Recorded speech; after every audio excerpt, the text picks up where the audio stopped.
The first one was in 1952. Now, in America in 1952, there was a polio epidemic.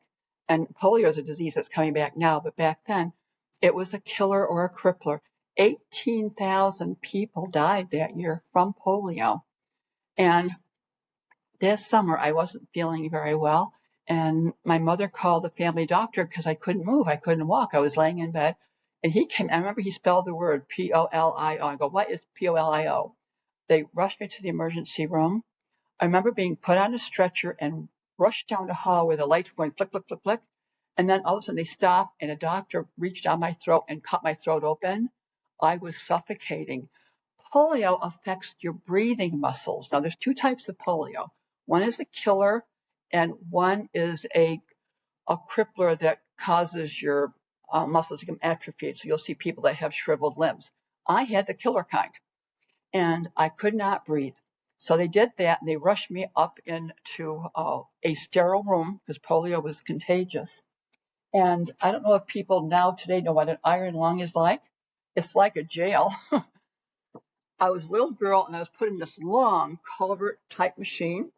They open it up and they put you in, they slide it in. All you have protruding is your head because it's pressure. It's a pressurized tank. The pressure pushes on your chest to make the air come out, and it lifts it up and puts oxygen in. I could not live without this machine. It is a lifesaver. But that's all you saw was my head. Well, that Monday, I went in the hospital on Sunday. On Monday, there were 10 children from my little town in Glens Falls, New York. That's in the upstate Adirondacks, north of Albany, on the way to Montreal. And there were 10 of us. On Friday, there was one of us, me.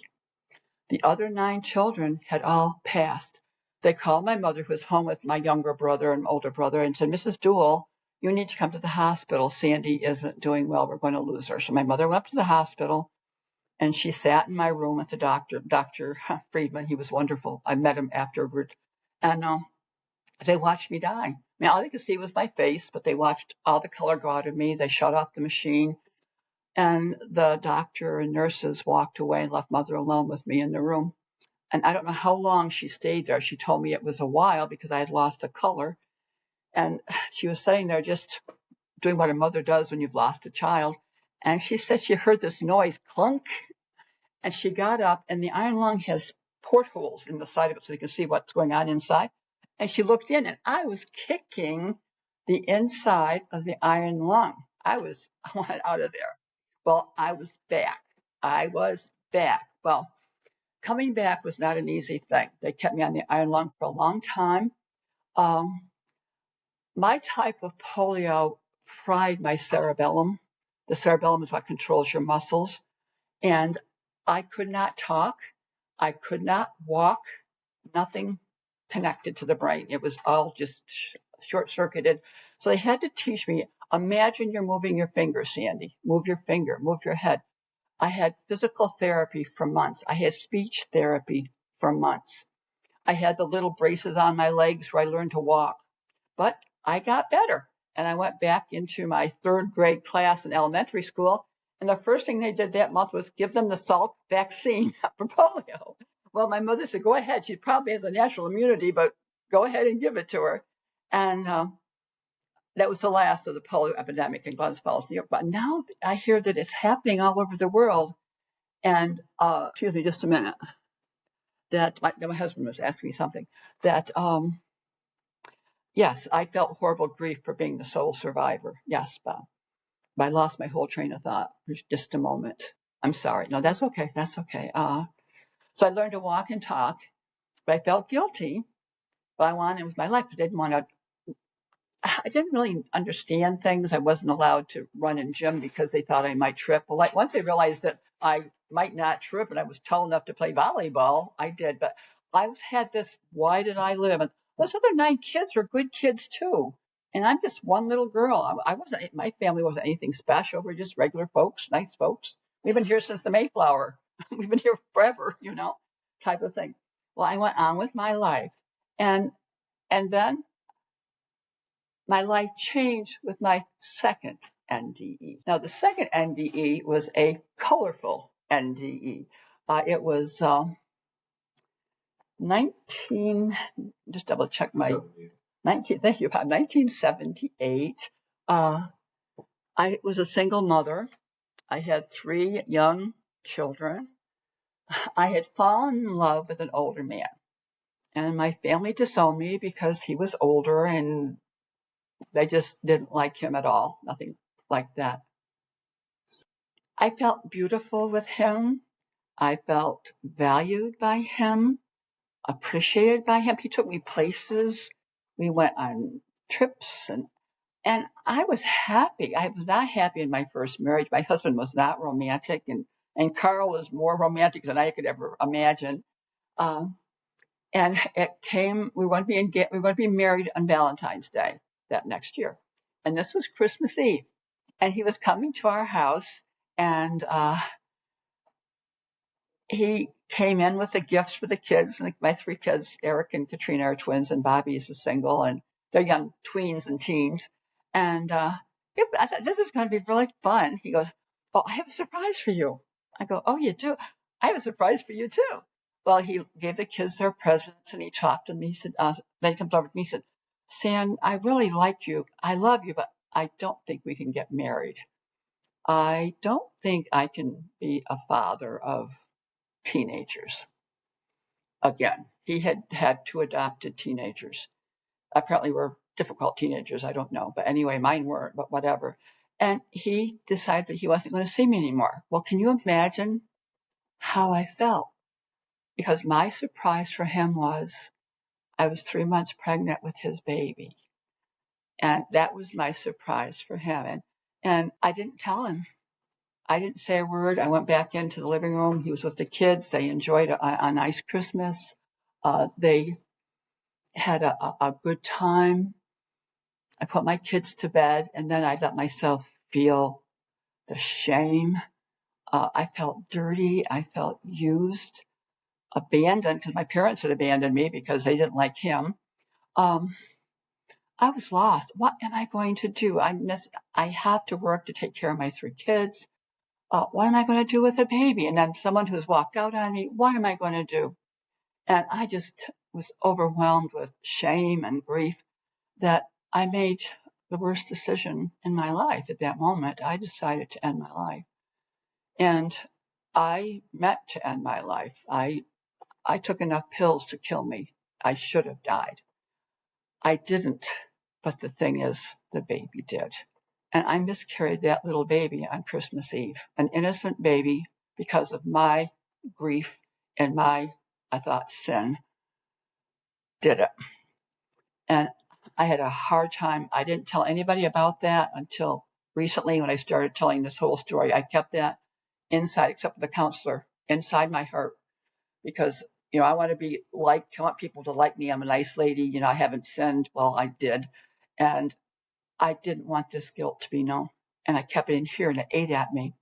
Well, as time went by and I started to get my life together, I was having some uterine problems, uterine cancer, suspicious lesions. And then all of a sudden, this little walnut-sized tumor grew to the size of a melon in less than 4 weeks. So the doctor said, "Sandra, you really have to have a hysterectomy. This thing is just growing out of control." Well, that was fine with me because my kids and I had 3 wonderful kids. For divorced kids, are really good kids. But their father and I loved them, and we made sure that they had less of the problems of divorced kids.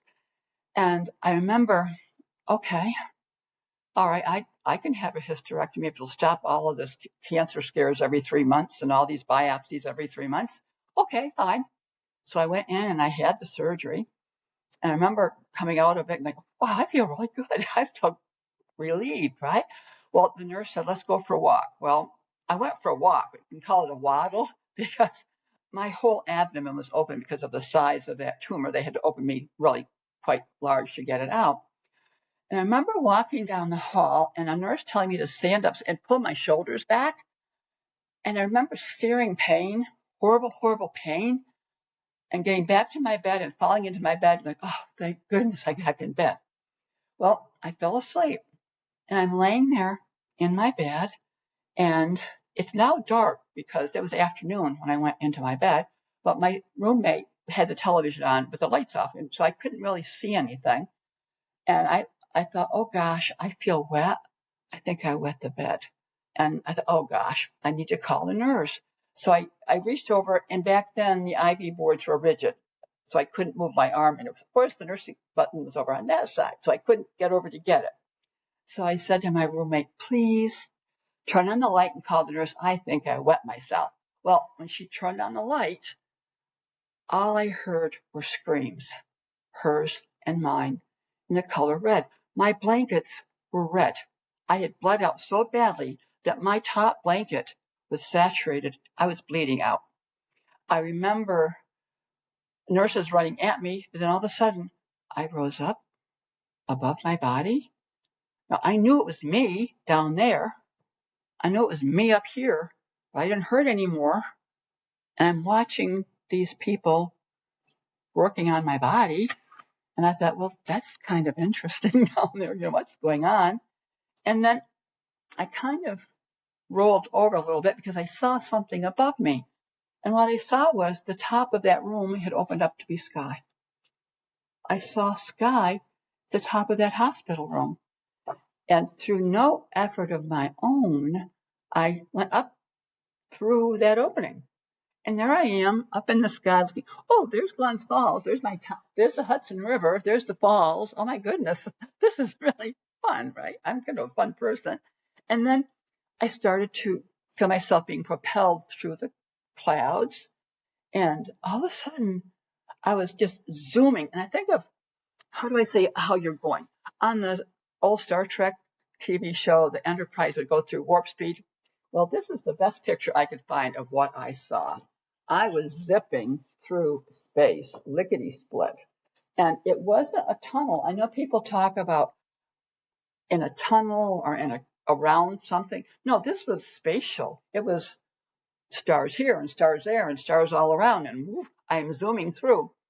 Well, a little while later, I don't know how long it was, I seemed to slow down a little bit. I could sense, it was wonder to me. I was just fascinated by everything. And it started to slow down. And this is the best picture I could find. It was a curvature. I could see a curvature with light. And I slowed down and I slowed down. And I looked down. It's like a garden down there, and this big, beautiful gardens, and a huge, big walls and buildings and everything. And as I got closer, I could see that there was somebody down there, somebody. And I got closer to the garden, and I got closer to that person. Now, when we die, we think, who am I going to see or who's going to meet me? Well, I always thought it'd be my brother Billy. He was this handsome 17-year-old blonde Norwegian. He was gorgeous. Billy was killed at 17 in a train accident. Well, over the years, I have felt Billy touch my face. I have felt Billy's presence. I've always felt that my other son, younger son, was in a shooting accident. He should have been killed, but he was wrapped in a bubble. I think Billy kept the bullet from hitting Bobby and went behind him. But I've always known Bill was there, so I figured it would always be Bill. It wasn't Bill. It was my grandfather, Jim Dool. Now, I love my grandfather. I never really had thought about him much more since he passed many years ago. He died relatively young at 60. What surprised me was he had two legs, because when he died, they had taken off one leg and were going to take off the second leg. And he was whole. And he was at the age I remember him as being. Well, as a child, I liked this man. I was one of many grandchildren, but he talked to me like I was the only person he was talking to at that moment. I think there's 35 of us. My father was one of several children. And Grandpa had these beautiful big horses, big Belgian draft horses, Major and Dan. And we'd go over every Sunday to the farm, and we kids would run through the barns and play with the kittens and play with the little pigs. And back then they had loose hay, so it was like Tarzan. My cousins and we had more fun outside with pollywogs and pussy willow flowers. And my grandfather would hand over the leads of Major and Dan to me and say, take them down to the stream for water. He allowed me to take his most prized possessions in the world, his two horses, down that lane by myself. That's what it was. And I just loved being with him. I loved being with my grandmother. They were just, so that was interesting. That's who it was. So, okay, well, the gateway wasn't a gate. And the fence wasn't a fence like to keep people out. It's a beautiful fences like you see in Grecian. There's relief on it. It's lovely. It's more to just contain things. And it wasn't a door. It was an arch. So my grandfather said, Sandy, come with me. I said, oh, okay. I was with Grandpa. I was really happy. This is an interesting place. And as I walked into this first courtyard, it was a garden. And I could hear the birds. I could smell the flowers. And the flowers were every color. Beautiful, beautiful colors. And I could see the fountain. I could hear the fountains, the tinkle, tinkle, tinkle, tinkle. And I could hear music. I didn't hear voices, but I heard music. And this wonderful sense of peace and beauty and just wonderful. And I wanted to touch everything. My grandfather said, no, you've got to come with me. I wanted to touch the flowers. I wanted to touch the pillars because it was a whole colonnade of pillars.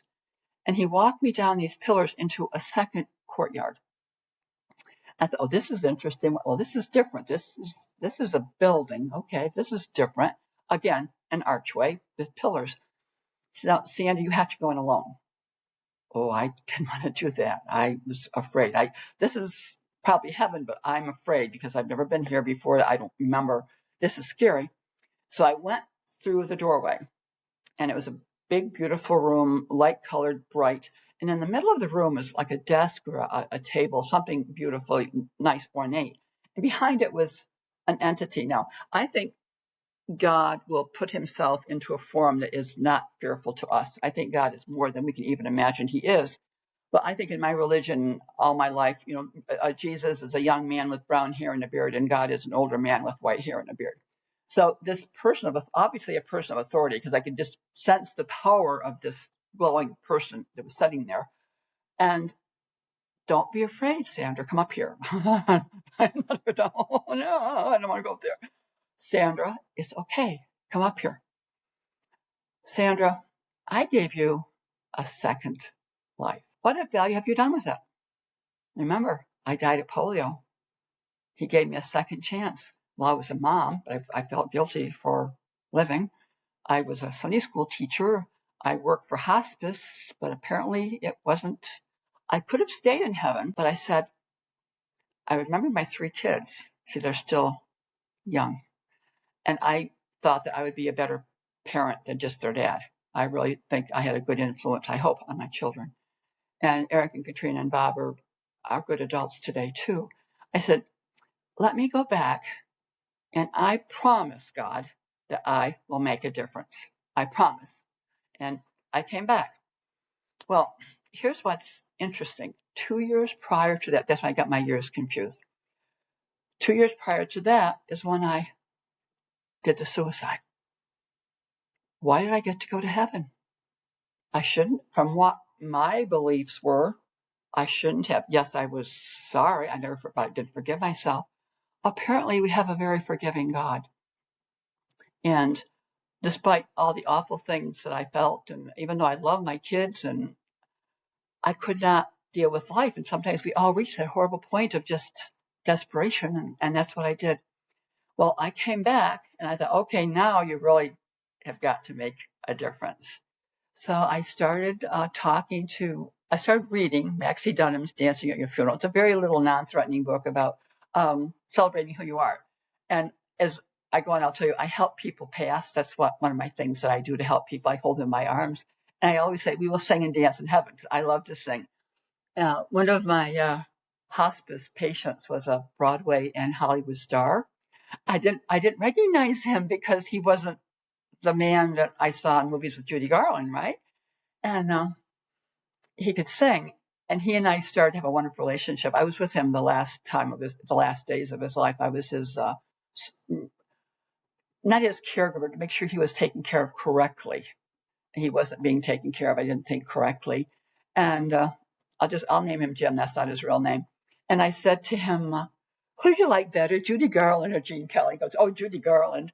And I recently got the movie out that has him in it. I bought the movie. I go, oh yeah, okay, that's my guy. And we would sing, and towards the end, we weren't singing anymore, and he was bedridden. But he said, "Sandy, I see my wife." I said, "Yes, she's right there, right? She's waiting for you, and you'll go." And I told him how it's going to be, and what he's going to see, and what he's going to feel, and that she's just there waiting for him, and when he's ready to go. And he did. He did. Uh, but I knew I had to do more, so I started looking at other books about NDEs and things like that, and going to retreats and more in depth. I was not really a Bible person, but trying to get close to God somehow. I didn't quite know how to do it. And one of the retreats I went to it was an interesting one. It was Easter weekend. And I'd been to several, so I was very comfortable with them. I like going. First of all, it's a way of getting away from the world. It's quiet. It's peaceful. It's usually nice people. You have good fellowship. You'll learn something about yourself, right? Well, I got there, and the title was, "Who is God? Is he real? And what does he mean to you?" Okay, God's real. I know that for sure, right? I know that. I thought no problem about it. But normally I drive the car, and I let my girlfriend Barbara drive. So I'm not in control, right? So we get up there, and it's in the Adirondack Mountains. There's trees all around, and almost it's fog because the mountains are high. And it was raining, a drizzly rain, so everything was very, very wet. Well, I didn't bring any rain gear. I was thinking about the retreat. I got my kids ready so I was busy getting them off. I got me off. No rain gear, no umbrella, nothing. So okay, fine. So we had our dinner, which was lovely fellowship. These 20 people were of my church, which was unusual to have that many of a concentrated group of people. And in it was my pastor, Clayton Burgess, and his wife, Shirley, as participants, not as instructors. And I thought that's interesting to see Clayton as an equal, right? So I go in, and we had a lovely dinner. And then we go into the study, and we're told what it was going to be like. And they gave us a tablet and pens, and then questions to kind of focus on. And oh, by the way, this is a silent retreat. Silent. No talking. And these questions really would want you to talk between husbands and wives. No conversation. This is silent. I thought, well, I'm by myself a lot. The kids are with their dad, or I work, or whatever. I don't mind being by myself. So I thought, okay, fine. They all went out into the rain and with their rain gear on. In this beautiful lodge with a big stone fireplace, I found a nice comfortable chair, and I sat down and got all kind of comfy in it. And I opened up my tablet to the questions, and I started to read the questions, and I started to think about the questions, and I started to find myself getting nervous, getting antsy, not feeling comfortable about being there. When I get upset, I run. That's some people do. I run. I run away from things. I will flee. And I'm sitting there, and I can't do this. I've got to go home. I didn't have a car. My home is 50 miles away. I can't be here. I cannot be here. I can't do this. I cannot do this. And my hands are, I can't do this. And I ran out through those double doors, wonk, knocked those double doors wide open, ran out into the trees like this with my arms up. I wanted to run. I mean, I was going to run home, 50 miles in the rain. I was going to run home. As I ran out into trees, the trees were like a circle driveway. You come into the lodge and you go around. And I went into the middle of the trees, and I saw my friends all in the peripheral standing there in the rain. And I look at them, and I'm standing there. I go, and I'm shaking. Dear God, why am I here? Why am I here? Why? Open up my eyes, and it's like, whoops. I was completely surrounded in the most beautiful, soft, light column you can imagine. Complete, beautiful peace, relaxed. It felt like a big, white, fluffy blanket, nice, warm, fluffy blanket. And I stood there like this going, oh, why am I here? And I heard the voice that said, Sandra, you are exactly where you're supposed to be. This is the beginning. You're on the right path. This is where you're supposed to be. And I stood there in a few moments just enjoying this surreal thing that happened to me. I can't ever imagine this happening. It's so beautiful and so loving. And I started to go back into the lodge, probably, I don't know, 50, I don't know, 20 yards maybe. I didn't get wet. No, the column stayed with me until I went into the building. So I went into the building and I crawled into my little bunk bed and I went to sleep. And the next morning at 8 o'clock, when the silence ended and breakfast began, can you only imagine the number of people that, Sandra, what happened? What happened? Well, I thought maybe I dreamt it. It was so unbelievable that that would happen to me that I must have dreamt it, right? So I figured Clayton would be the most honest because he's an honest person, right? My pastor. I said, Clayton, what did you see? He said, Sandy, you were in a light. You were glowing. You were beautiful, but you were surrounded by light. I said, did you hear anything? No. So I said to his wife, Shirley, what did you see? The same thing. You were in light. You didn't get wet. Did you hear anything? No. Sam, Ruth, no, nobody. So I said, this is what he said.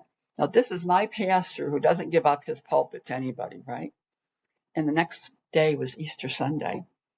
And he said, Sandra, I want you to go to the pulpit and tell your story for our Easter story.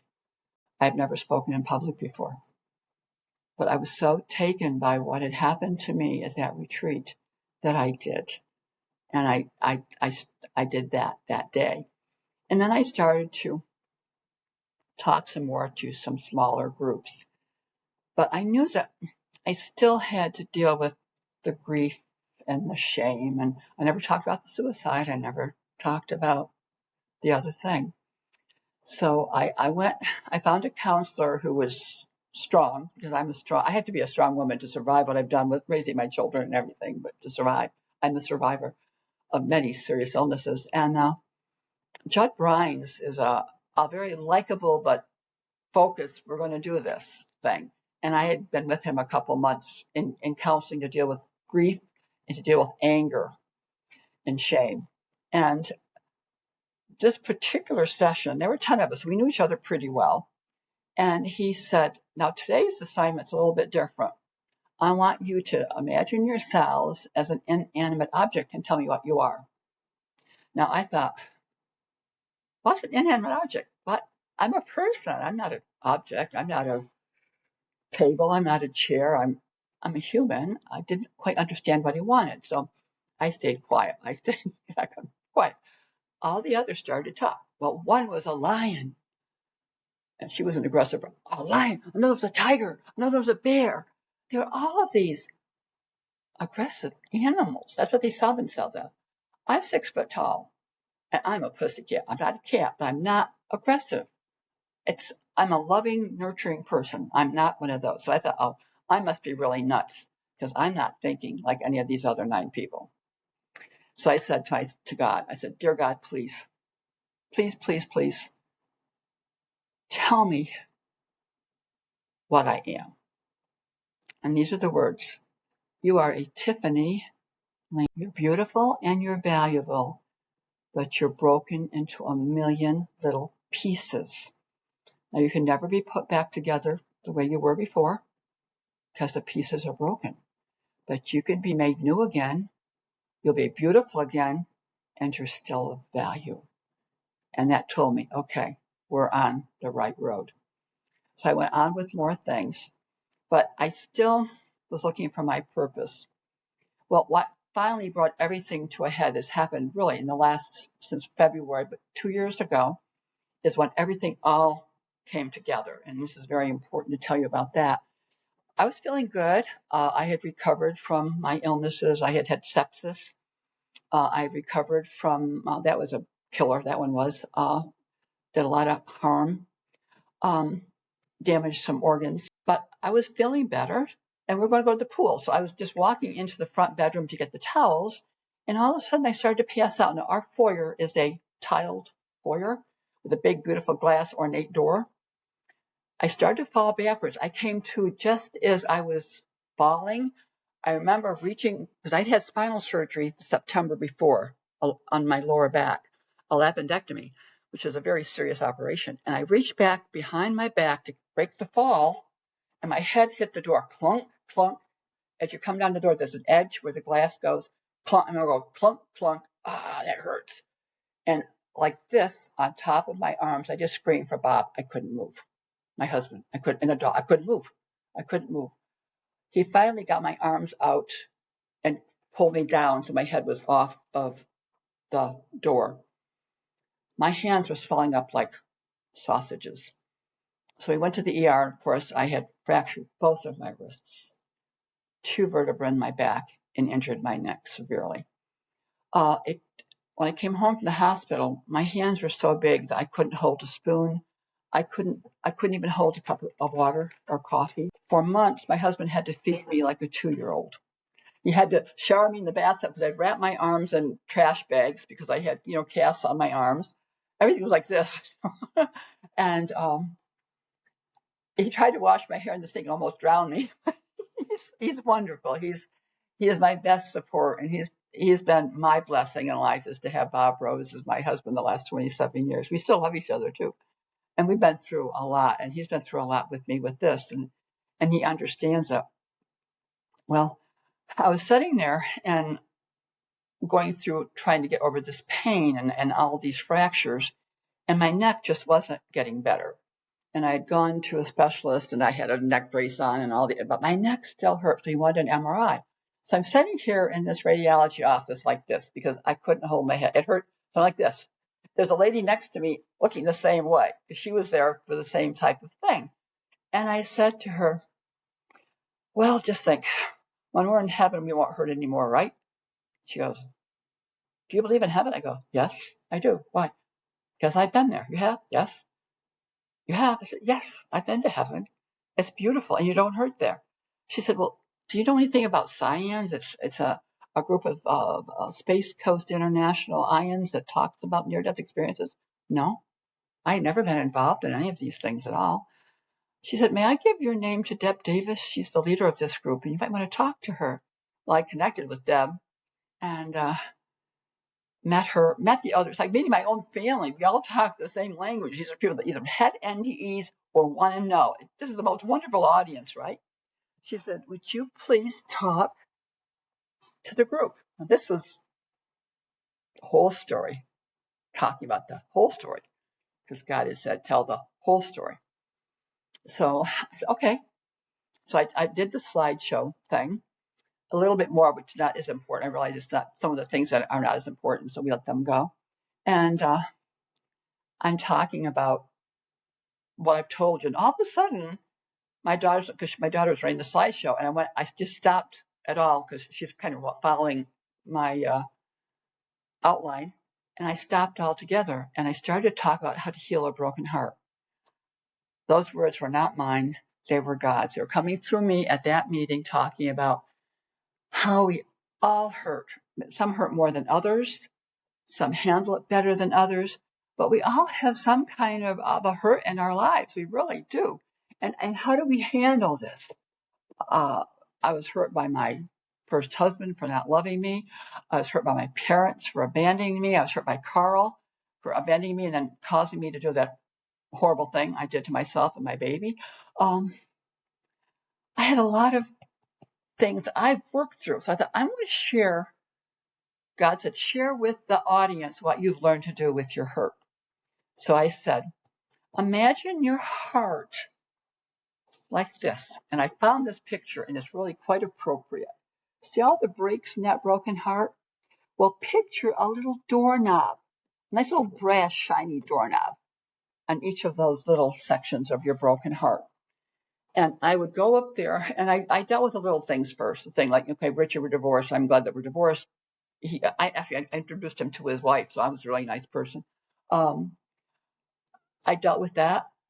You open up the little door and you let out the bad memories or the bad thoughts. You remember something good and you're bringing in something good and you close the door.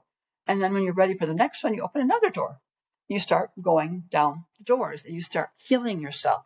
Well, I also had a more recent thing. When you hear the word a broken heart, to me, they were just 2 words. They never meant anything. Oh, you have a broken heart.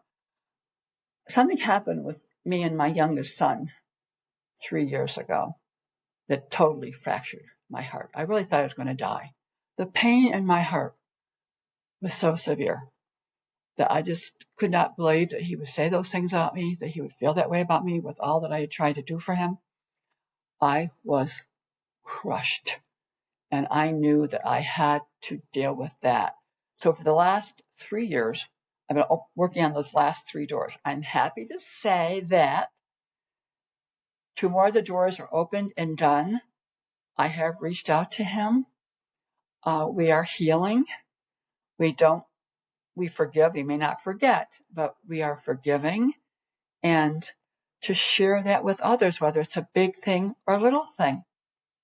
So what I do is when I'm doing a live audience, I ask the people to help themselves. And there's all kinds of little hearts in here. The girls like this one because I like this. I'm a glitty girl. You can tell I like glitter.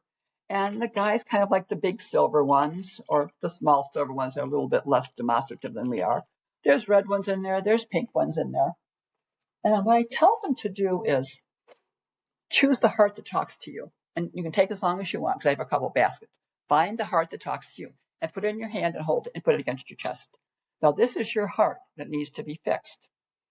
So when you go home with that heart, do not put it in your pocket and forget it. Do not put it in your purse and forget it. Do not put it in the drawer and forget it. Put it someplace where you're going to see it. Maybe hang it, on your refrigerator along with the kids' artwork or whatever type of thing. But don't remember what I said.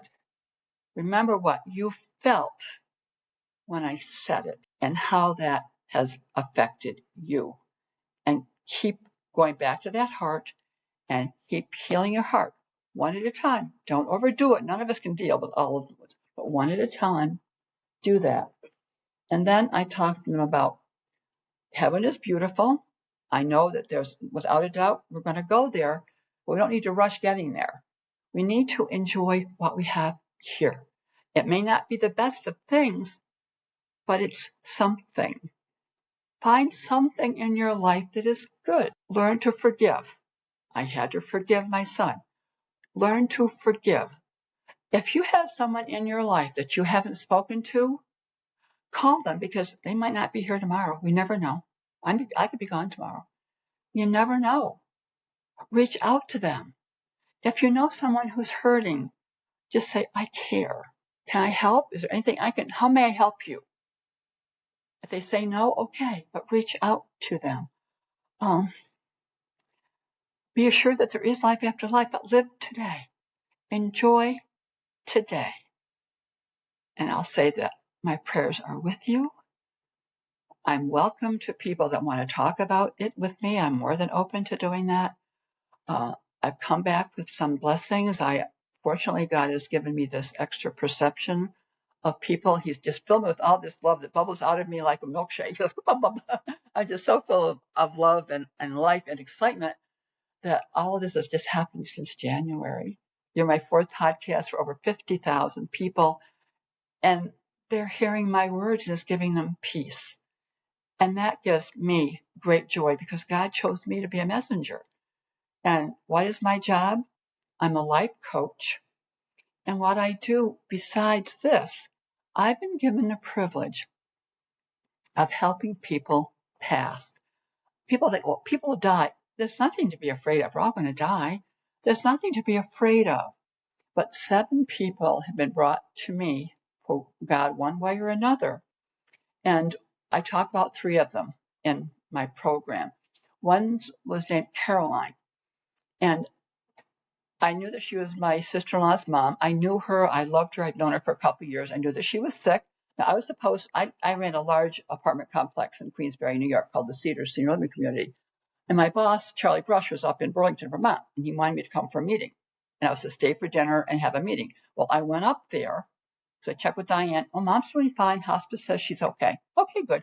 So Bob and I drove the 2 hours up to there. Now we're 2.5 hours from Doug and Diane and Caroline. I had the meeting, and all of a sudden I come out of the meeting, and I said to Bob, we have to go. Right now I can just hear, you've got to go now. Sandy, leave now. I said, Charlie, I'm sorry. And he was not happy with me, the boss. We drove as fast as we could down through Vermont. I got a call from my sister-in-law. Where are you? Mom is going. I said, we're on our way. Be there in less than 2 hours. I walked into her room. There was my brother, my sister-in-law, and the hospice nurse, and there's Caroline. And she obviously was in the later stages of death. She was in the fetal position and all of the discoloration. But then when I walked in, there's something very wrong. What is wrong? What's the matter? Well, she wasn't able to talk, but she could talk. I could hear her. I could feel her. And I said, is it the guys? Bob and Doug are here? Do having the men in the room bother you? She relaxed. Okay. All right. Guys, you have to go out. I'm sorry. You have to go out. Mom wants to be alone with Diane and me. Now, I wanted Diane to hold her and to tell her it's okay to go, because often they need to hear the words. I knew that Caroline was staying for Diane, her only child. Her husband, Charles, had the most wonderful romantic marriage any adults have ever seen, and he had died 4 years previously. But she was fighting to stay there for Diane. I said, Diane, you have to let her. I can't. Diane, you have to. I could see her struggling. So I kind of crawled into bed and I put this beautiful little woman's head in the crook of my arm, and I was kind of crawling in bed with her. And I put my other hand on my sister-in-law's shoulder. So I had a hold of Diane's arm along my forearm, and I put my body over Caroline and had a circle of Diane and I over Caroline. So I said, "Now, Caroline, you know who I am. I'm Sandy. I'm Doug's sister. I love Diane. She's fine. Doug, you'll take care of her. Charles has waited for you for 4 years. Charles is waiting for you. It's okay to go." I could watch her pulse, and I watched her pulse. It slowed down. One breath.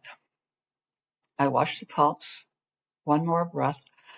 And the most beautiful smile in the world. She was gone. But had I not had that message, I wouldn't have been there.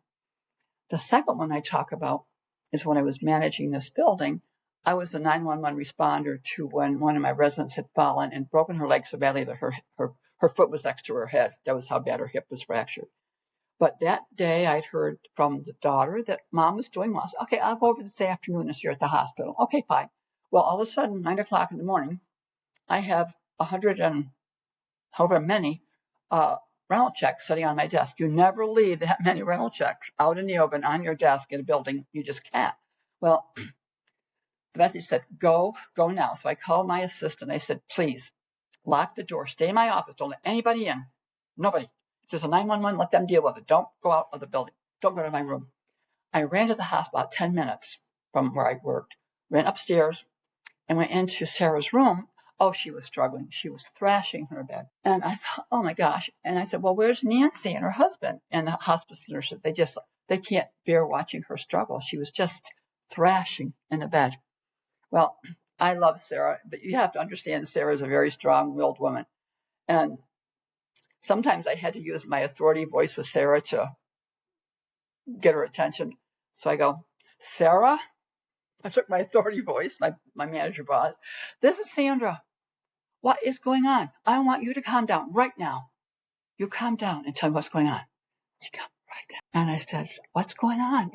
I gave her my soft voice. What's going on? Okay, Nancy's fine. They'll be fine, sweet. You know how she used to use her apartment as our model apartment. It was that beautiful. She had a beautiful apartment. I said, you know how beautiful your apartment is at Cedars? God has one even more beautiful. He's just waiting for you. Just right over there. Right over there. It's okay to go. It's all right. It's okay. And she took a couple deep breaths, and she was just relaxed. So, okay, I've got to run back to work. So I zapped down, got to work.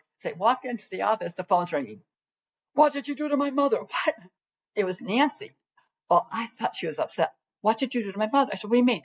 Sandy, the hospice nurse was with you. Do you know that my mom was gone before you even got to the elevator?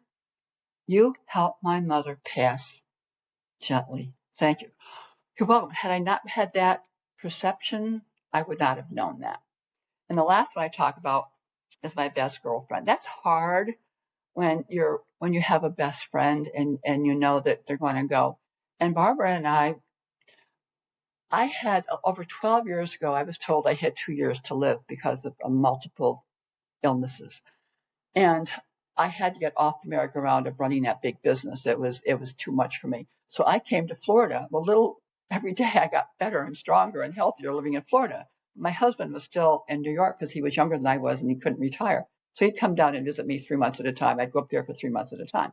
But I was down here a great deal alone. And Barbara's husband did other things, but she and I loved the theater.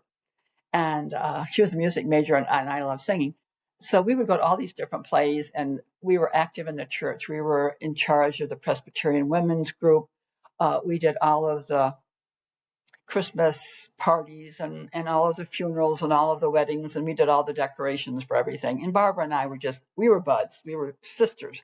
But throughout this time, she was having serious heart conditions. She had a bad, bad heart. And she had a heart attack right with me.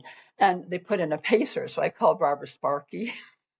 And she called me. She said, what am I going to do? Because I was going to move to Sebastian. I moved away from Cocoa to Sebastian to be in a gentler place.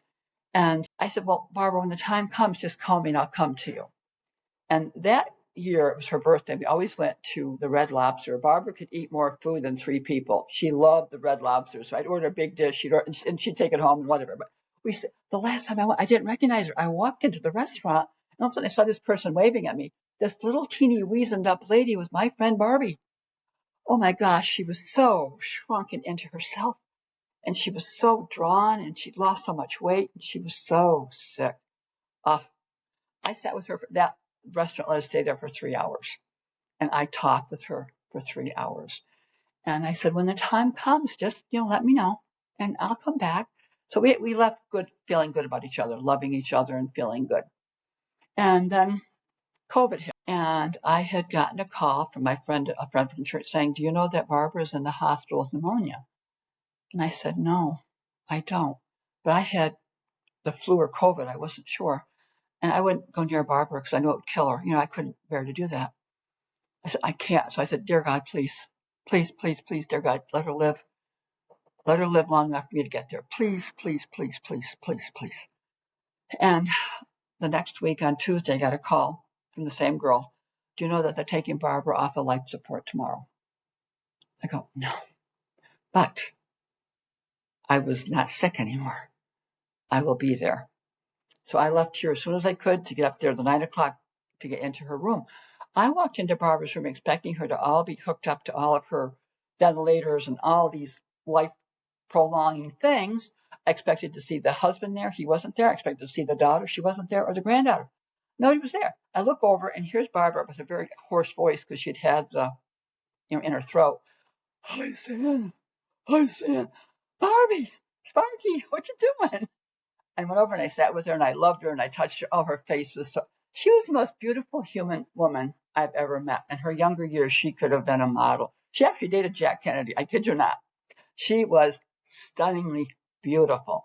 And she still had a beautiful face, but her skin was so dry because she had been sick for so long. So I put the lotion on her face and I was rubbing her face. I was rubbing her hands. I was loving on her and talking to her. And we talked about some of the crazy things we did and the fun plays we went to. And then finally she said, San, I hurt so much. I really don't want to live anymore. Can you help me pass? I know you can do it. And I used to teach my residents at Cedars how to go into a relaxed situation. I call it going into your happy place. And I had taught them how to do that with breathing and music and gentle things. And I said, let's go back to that happy place, okay? And I kind of led her through the steps of, where are you? What do you see? Are you at the beach? Waves, okay. Do you smell the salt air? Okay. Do you hear the waves? I'm watching her pulse, and I'm watching her. And I said, I love you, and it's okay. And I watched another pulse. And we've been talking for like 2 hours. It's close to 11 o'clock. All of a sudden, in charges the daughter. What are you doing here? Well, Barbara jumped. Barbara was almost over, and she came back. And Barbara was going like, no, no, no, no. And the daughter was yelling to the nurses, put the machines back on. Barbara, no. I said, don't. Barbara, don't. And poor Barbara, no, no, don't. And the daughter wanted me to leave because she knew why I was there. And I went over to Barbara, despite the daughter not wanting me to go out the door. No, no way was keeping me from my friend. I motored myself right over to the side of my friend. And I put my arms around her and I whispered in her ears, remember where you were? You can go there anytime you want, when you're ready. And remember, Sparky, you and I are going to dance in heaven. I'll be there soon. You go ahead. Make a place for us. I'll see you later. I love you. Bye. And I walked out. Of course, I was glared at as I went out the door. Well, I got home And the next day I got a call from my friend again, and she said, "Do you know that Barbara passed yesterday?" I go, "No, what time?" "About less than an hour after you left." I go, "Oh, really? Good, good." So see, God has made me a messenger, but he's given me this validation in so many concrete ways to know that what I'm doing is real, what I'm doing is what he wants me to do, and what I'm doing is what I need to do for other people to make a difference in their lives. And that's what I do. And here I am. But what I'd like to get are the comments. Now, some comments are negative, and I welcome them. People are not going to understand things, so they have a different point of view than I do. That's fine. I tell you what I saw. I don't tell you anything else. I'm not out to sell a book. I'm not out to sell anything. I'm out to give you love and a message from God that heaven is real, he is real, and you can heal your heart. And it's what I just want to do and need to do. So I get the comments, and I will comment to the comments. And sometimes they actually call me, and that's okay too. If I can answer the phone, I will. If not, leave a message on Messenger, and I answer every single one of them. And some of them are very rewarding. The first one was from Dublin, Ireland, and that lady had had a suicide in her life, and she felt better and more at peace about it after hearing what I had done and that I had gotten to go to heaven. And I'm glad that helped her. And there's been a number of those people that have come forward and said, "Thank you for your message, for what you're telling us." Because it's gut wrenching to me, but it's what I know I need to do. And look how I'm blessed. I'm blessed with people like you who are sharing my story now to go to all of your listeners and wherever else it's going to go. I don't know. But these are the words that God gave me. They're his words. And he had hit me over the head and knock me down and break my arm to get me to listen. But listening is a hard thing to do. I know that something exciting is going to happen with this, and it is. And it just has me so appreciative that he chose me to be one of his messengers. That is really an honor, you know? Just little Sandy Dual Rose, you know? A little girl from upstate New York. Oh, it absolutely is. Sandra, if you wouldn't mind, could you tell us a bit more about how you managed to forgive yourself after the suicide attempt? Uh, I had to, it was through my pastor talking to Clayton. I knew him through that process. Another psychological counselor that I had, because he made me actually feel. I can shut off my feelings, and that person made me. He he put me in a room with a mattress. Thought, what is going on here? He said, "I want you to go buy a teddy bear, and I want you to be here tomorrow at 9 o'clock." And I walked into the room, and there were mattresses and a garbage bag and a Boston telephone directory. And he started to push my buttons. He started to make me feel the feelings that I held inside that kept the guilt inside. It just buried the guilt.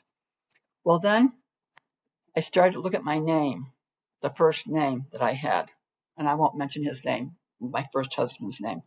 Tore that page out, crunched it up, looked up Carl's name, crunched it up. And then I started to tear that. How much energy it takes to tear up a phone book? I was letting all of that energy out of my body, opening up my chest, opening up my heart, letting it out. And then I took the garbage bag and I threw all those things in the garbage bag and threw them away. I go, that was a start. And dealing again, I had psychological help. I couldn't do it by myself.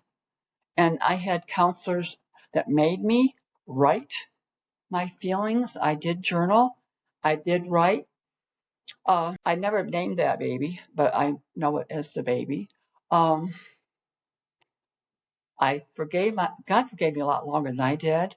But finally, when I realized that I had to go through that to be who I am now. And other pains with Carl, I could have married him. He came back again after. And finally, he was walking down the street, and I guess he was following me. I didn't realize it. And I was remarried. I was happily remarried. And he came up behind me, and I was alone on the street. I go, get away from me. I love you. I want you back. Carl, remember that Christmas? Remember? Here's a I never told you my surprise, did I? Carl, I was 3 months pregnant with your baby. Why didn't you tell me? Why didn't you tell me? You didn't want me, Carl. I almost died, and that baby did. And you're not worth it. You're not worth it. Get out of my life and stay out of my life. Now, he didn't go away. I was in City Hall. I was assistant mayor at the time. And he would come outside. The mayor's office had this glass wall of windows. And the chief of police came in one day and said, Sandy, what's the matter with you? You're not smiling. I said, that man out there. And I told him who he was. He escorted Carl out of the building. He was forbidden to be on city property whenever I'm on the city property. He finally got the drift. I never saw him after. I did see him after that, as a matter of fact. I was sitting at my favorite little bar after I went back to school with my friends, and he walked in and said, what are you doing here? And his fourth wife came in. Fourth wife. I said, Barbara, I did not invite him here, and I don't want him here. Please take him away. Years later, I went into medicine because that's really where I belong. Before I went, I love being in medicine, and I was that liaison person with patients. And I was going out of my office at St. Peter's into the hospital to go to lunch with my doctor friend. And there we are in our white coats. And I started to walk up this gentle walkway. I could see this man standing here. And I realized it was Carl. The smile on his face. I just kept right on going and just go, you're dead. You are dead. You're dead. I'm alive. And that's what it was. It was psychological helping. Don't be afraid to ask for help. If you can't get that kind of help, ask your spirit guides if you can feel them. Absolutely. I think it's so important that you shared that because many people will face similar challenges in their life. So I hope that they can learn from this and they can see your story as an inspiration. So thank you for opening up. Now, Sandra, if anybody wants to reach out to you or they want to connect with you, how can they best find you? I welcome that because I'm open to anything that they want to talk about. Some have been known to call me. You can call me. I may not answer the phone all the time because I'm busy, but if you leave a message on Messenger, so that number is in America, 518-955-7776, and leave a message and I will get back to you. Or I will write to you, one or the other. Or you can do Sandra.Rose.inspires, INSPIRES, at Gmail, and I will definitely write back to you on that. Some of them, I've met some wonderful, amazing people that way who've told me what I've meant to them and what they're doing, and we're keeping in touch. And that's what this is all. It's not just, a blip in time. I hope to be with them for the rest of their lives, and this will go on with them for as long as they live, and that they will share what I have said to other people and share that message that it's beautiful. It doesn't have to just be from me. It can be from them too, and from you.